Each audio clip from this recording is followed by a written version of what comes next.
bulwark of the American form of government is education. For true democracy can exist only among a people prepared from childhood for the responsibilities of citizenship.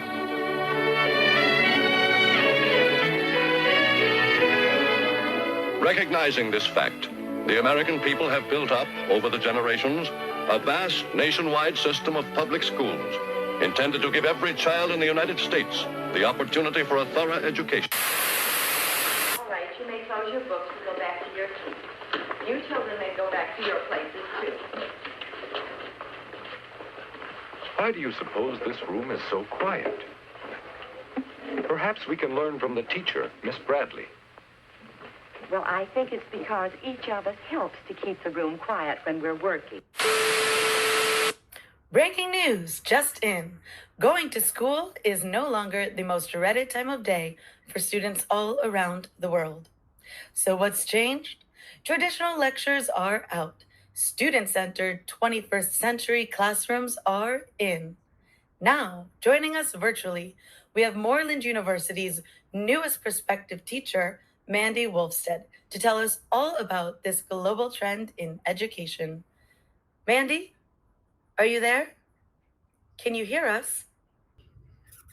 Hi, Deborah. Yes, I can hear you. Thank you so much for having me. Let's start with passive learning and active learning and the difference between the two. A passive learner is probably what most of you nightly news viewers did when you were in school. You watched the teacher talk, you listened to her, you took notes on these presentations, you read, but you weren't super involved. You were just receiving information. On the other hand, an active learner is one that is engaged in the content that they are learning. One way that we can summarize the difference between the two is that a passive learner is a spectator, as to where an active learner is a participant completely involved in the experience that is their education. Why do we do this? Well, studies show that after 2 weeks, we remember 10% of what we read and 20% of what we hear. On the other hand, we can remember 90% of what we do. So if we can take our students and turn them into active, engaged learners where they are doing, they are discussing, and they are involved, it is going to be much more effective in the long run. We can thank John Dewey, the father of progressive education, for creating this experiential learning. His thoughts were that education is not preparation for life, education is life itself. Diving a little bit deeper, we can see that progressive education is something that is great for young learners as they start to understand the world around them, education, their role inside the educational system, and cultivating responsible, self-motivated learners. It's also something that can go throughout adult education, such as programs like Moreland University's teacher training program. It can be done in person, hands-on. It can also be done virtually in online settings. Online tools and apps and programs can be used from creating lesson plans throughout the actual content that is taught in the lesson, for project-based learning, for all forms of summative and formative assessment.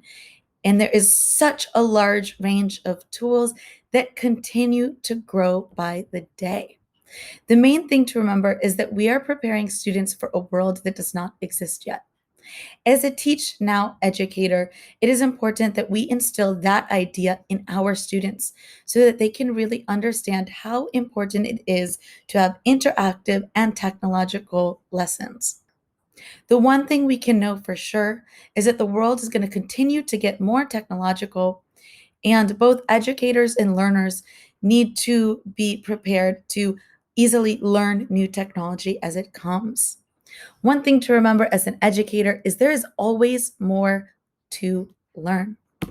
This involves finding out what our students know, discussing with other teachers, partaking in professional development to learn new technological tools, new pedagogy, and new ways to interact and inspire our students. Creativity inspires creativity. If we want our students to have creative lessons and they're going to want their students to turn in creative projects, then we need to show that. We need to be the role models that have engaging, creative, interactive, and technological lessons ourselves. It's important that we as educators show what it is to be a critical thinker and a problem solver. One thing that I do in my lessons with my high school students is I start each lesson with a short brain teaser. This helps them to really start problem solving and critical thinking. We also discuss what challenges do you think you're going to have? And then what challenges did you have? How did you solve that? And how would other students have solved that so that we can see other ways to problem solve?